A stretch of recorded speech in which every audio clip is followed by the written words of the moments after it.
Chapter 9. Continued. Joseph's hand rubbed along the rough stone. "I lived in a place like this once," Ansett said. "The Songhouse? I didn't think that was a castle." "No one poured down boiling oil, if that's what you mean. And it wouldn't have stopped a determined army for more than, say, half an hour. But it's stone, like this." Ansett sat down, took the shoes off his feet, and let his bare soles touch the stone. "I feel like I've come home." And he ran lightly along the stone into one of the turrets, where he climbed a winding staircase to the top. Joseph followed him. Ansett stood at the edge, the highest point of the castle, feeling giddy. It reminded him of the high room, only here it would never be cold, and the wind would never blow, because of the almost transparent dome that protected the rock. He began to get a sense of the age of the thing. The Songhouse was 1,000 years old, and men had lived on Two for 2,000 years before the Songhouse had been built. And when Two was first settled 3,000 years ago, this castle had already been 16,000 years old, had already spent 10,000 of those years under the dome. "We are so old," Ansett said. Joseph nodded. "We've forgotten nothing in all that time, and learned nothing." Ansett smiled. "Maybe we have. Some of us. You're so dour." "Maybe," Joseph said. "We don't build things like this anymore. We're far too sophisticated. We just put a fleet in orbit around the planet, so that instead of a fortress sitting like this on the edge of the sea, the fortresses cast their shadows on every centimeter of the soil. It was a frightening time then, Ansett, but there were advantages." "I understand they defecated and kept it." "They didn't have converters." "In piles, and put it in the fields so the crops would grow better." "That's China." "Oh. It was better then, in one way. There were places a person could hide." Joseph sounded so wistful that Ansett became concerned. "Hide?" "Countries that were still undiscovered. Just crossing the water to air would have been enough. A man could have hidden from his enemies." "Do you," Ansett asked, "have enemies?" Joseph laughed bitterly. "Only me. I'm the only one." And more than ever since he had been imprisoned in McCall's room in the palace, Ansett longed for his songs. But he had no songs, could not sing comfort for whatever fears haunted Joseph. He knew that, in part, Joseph was afraid of him. He wanted to sing the love song, to tell the man that Ansett would never do him any harm, that in the last few months, and especially in the last few days, Ansett had come to love him as he also loved Kjaran, the two of them in different ways, filling part of the huge gap left inside Ansett with the loss of his songs. But he could not sing it, and he could not say it, and so Ansett reached out and stroked Joseph gently on the shoulder and down the arm. To his surprise, Joseph immediately pulled away from him, turned, and ran down the stairs. Ansett followed almost immediately, and almost ran into Joseph where he had stopped, at the door leading onto the walkways atop the walls. Joseph turned to face Ansett, his face twisted and strange. "What's wrong?" Ansett asked. "Kjaran's coming here tomorrow." "I know. I'm looking forward to it. I've missed her." "So have I." "But I'm glad she was gone," Ansett said, "or I would never have come to love you." Joseph walked away then, and Ansett, not understanding, did not follow. All the rest of the afternoon and into the evening, Ansett puzzled over it. He knew Joseph loved him, and he knew Joseph loved Kjaran. Such things couldn't be lied about. Why should there be anything difficult about it? Why should Joseph be in such pain? He went to the room where Joseph was supposed to be, and found someone else in it. "Where's Joseph?" he asked, and the security guard who had been assigned those sleeping quarters shrugged. "I just sleep where they tell me, sir," he said. Ansett went straight to Calip, who was responsible for room assignments. "Where's Joseph?" Calip looked surprised. "Don't you know? He said that you asked him to move to another room, so he'd be closer to the library." "What room?" Calip didn't answer immediately. Instead he fidgeted, then said, "Sir, did you know that Joseph is a homosexual?" "Hardly an exclusive one," Ansett answered. "Do you have special rooms assigned for homosexuals?" "I wasn't sure if you knew. We thought he looked so agitated because he had made advances, and you had objected." "When I object to something, I'll tell you." "He didn't make advances. He's my friend. I want to know where his room is." "He asked us not to tell you. He wanted to be alone," he said. "Do you work for him or for me?" "Sir," Calip said, looking very upset, We thought he was right. Your friendship with him is good, but it's gone far enough. Am I or am I not planet manager? Ansett asked, his voice icy. Caleb was immediately afraid. Ansett's voice could still do that, especially when he was imitating McCall's most terrifying command voice. Yes, sir, Caleb said. I'm sorry. Has anyone told you not to take orders from me? Summoning his courage, Caleb said, Sir, it's only proper for me to advise you when I think you're making a mistake. Do you think I'm a fool? Ansett asked. Do you think I live in the palace all those years without learning how to take care of myself? Caleb shook his head. When I ask for something, your only duty, Caleb, is to find the quickest way to do it. What room is Joseph in? And Caleb told him, but his voice was trembling with anger. You listen to the wrong people too often, sir, Caleb said. You should listen to me from time to time. It occurred to Ansett that Caleb might be right. After all, McCall and Richters had listened to all their advisors, all the time, before making important decisions, while Ansett had gradually been closing himself off to everyone but Kjaran, and, in the last few days, Joseph. But in this case, Caleb's advice was unwelcome and inappropriate. Legally, Ansett was an adult. It was none of Caleb's business. It was a matter for friends. He found the room with no trouble, but hesitated before knocking, trying again to understand Joseph's motives, his reasons for shutting Ansett out so abruptly. He could think of none. Joseph's emotions were not concealed from Ansett. The boy knew perfectly well everything that the man wanted and did not want. Joseph wanted Ansett, and did not want to, and Ansett did not know why. It would not be because Kjaran would be jealous. She was not prone to that sort of thing, and if Joseph wanted to make love to Ansett, she would not mind. Yet Joseph acted as if Ansett's very touch were poisonous, though Ansett knew Joseph had been wanting that touch. He did not understand, had to understand, and so he knocked on the door, and it opened. Joseph immediately tried to shut the door again, but Ansett slipped inside, and when Joseph then tried to leave, Ansett shut the door, and stood there, looking Joseph in the eyes. Why are you at war with yourself? He asked the man. I want things, Joseph said thickly, that I do not want to want. Please leave me. But why shouldn't you have what you want? Ansett asked, reaching up and touching Joseph's cheek. The struggle was clear on Joseph's face. He wanted to hurl Ansett's arm away, but did not. Instead, he did what he wanted more.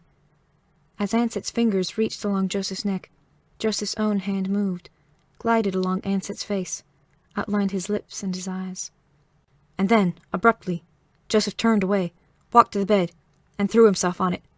No, he cried out. I don't love you.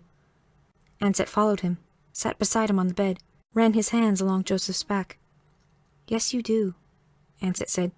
Why do you want to deny it? I don't. I can't. It's too late, Joseph. You can't lie to me, you know.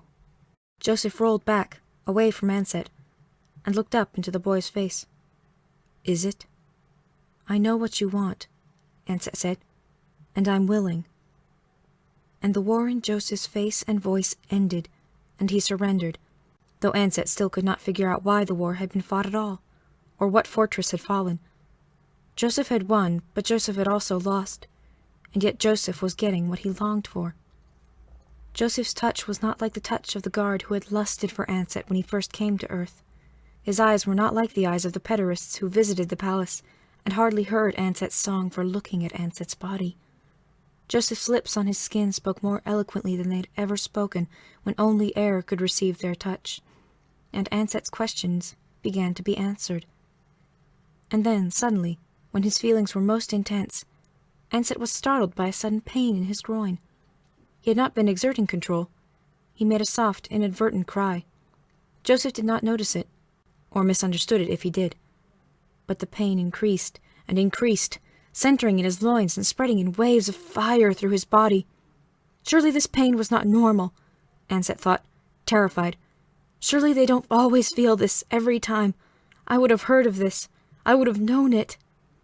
And climax came to Ansett, not as ecstasy, but as exquisite pain, more than his control could contain, more than his voice could express. Silently he writhed on the bed, his face twisting with agony, his mouth open with screams far too painful to become sound. Joseph was horrified. What had he done? Ansett was obviously in terrible pain. He had never seen the boy show pain before.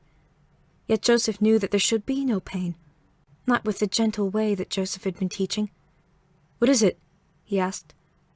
Ansett could not find any voice at all, just convulsed so violently that he was thrown from the bed. "Ansett!" Joseph cried out. Ansett's head struck the wall. Once. Again. Again.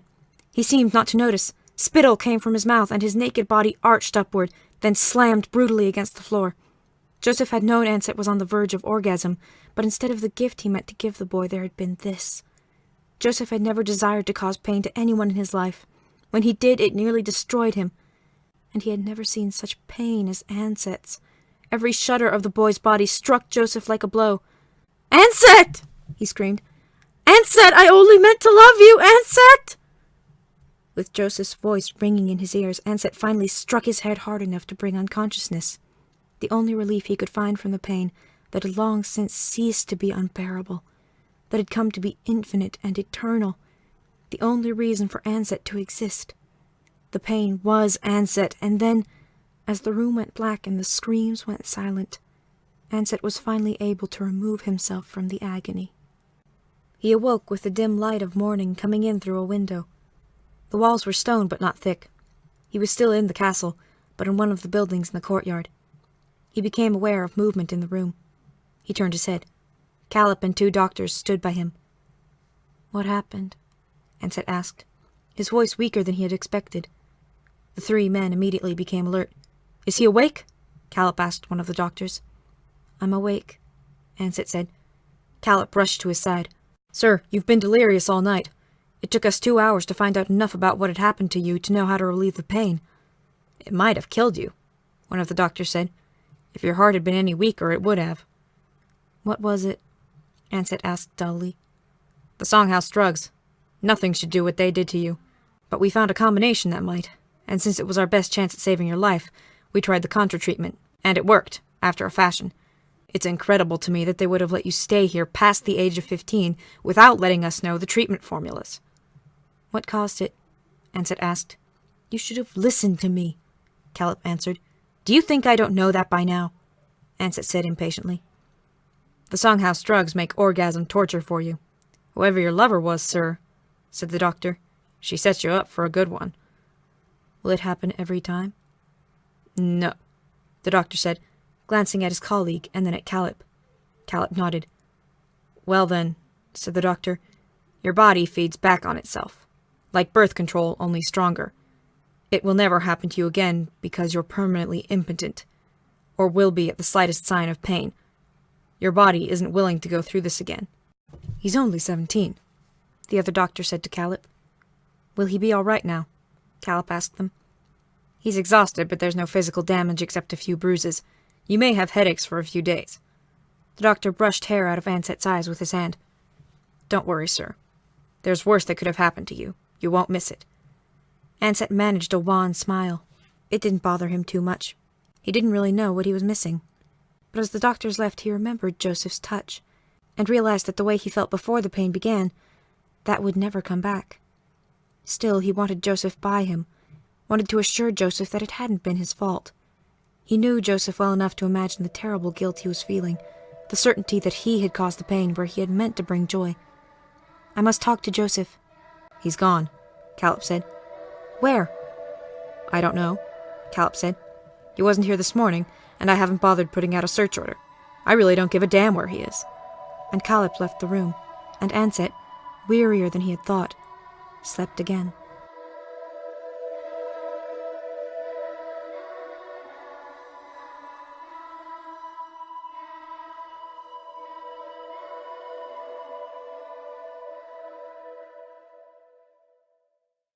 "I didn't think that was a castle." "No one poured down boiling oil, if that's what you mean. And it wouldn't have stopped a determined army for more than, say, half an hour. But it's stone, like this." Ansett sat down, took the shoes off his feet, and let his bare soles touch the stone. "I feel like I've come home." And he ran lightly along the stone into one of the turrets, where he climbed a winding staircase to the top. Joseph followed him. Ansett stood at the edge, the highest point of the castle, feeling giddy. It reminded him of the high room, only here it would never be cold, and the wind would never blow, because of the almost transparent dome that protected the rock. He began to get a sense of the age of the thing. The songhouse was 1,000 years old, and men had lived on Two for 2,000 years before the songhouse had been built. And when Two said, "We don't build things like this anymore. We're far too sophisticated. We just put a fleet in orbit around the planet, so that instead of a fortress sitting like this on the edge of the sea, the fortresses cast their shadows on every centimeter of the soil. It was a frightening time then, Ansett, but there were advantages. I understand they defecated and kept it. They didn't have converters. In piles, and put it in the fields.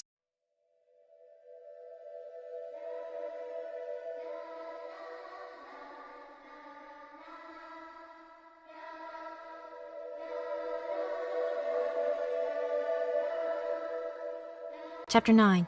Continued. Joseph's hand rubbed along the rough stone. I lived in a place like this once, Ansett said. The songhouse was first settled 3,000 years ago. This castle had already been 16,000 years old, had already spent 10,000 of those years under the dome.